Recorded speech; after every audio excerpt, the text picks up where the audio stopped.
ठर्राटे फाड़ रही है, जिसके लग जाएगी उसे भी फाड़ देगी।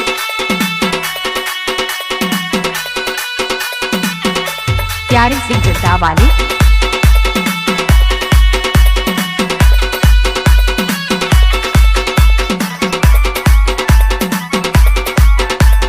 DJ ओम भोज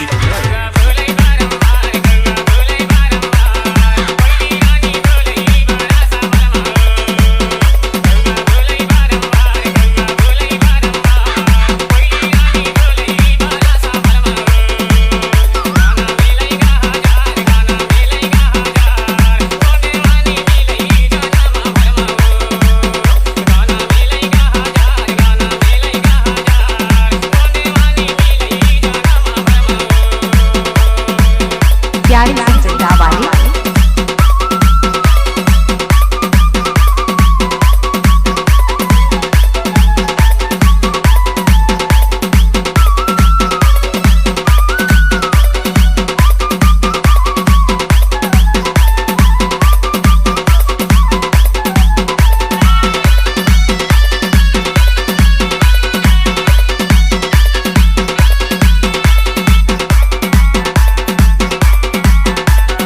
DJ हाय दैया प्यारी सिंह जद्दा वाली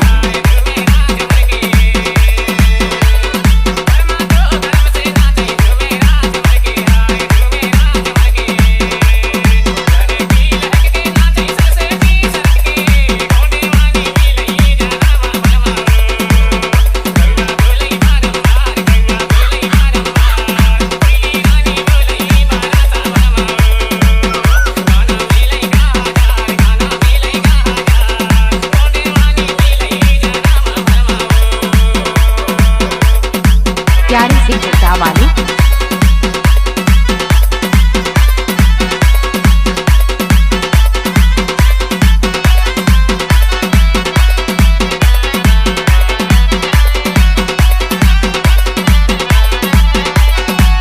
अगर प्यारे सिंह का गाना अच्छा लगे तो लाइक और शेयर और सब्सक्राइब जरूर करें।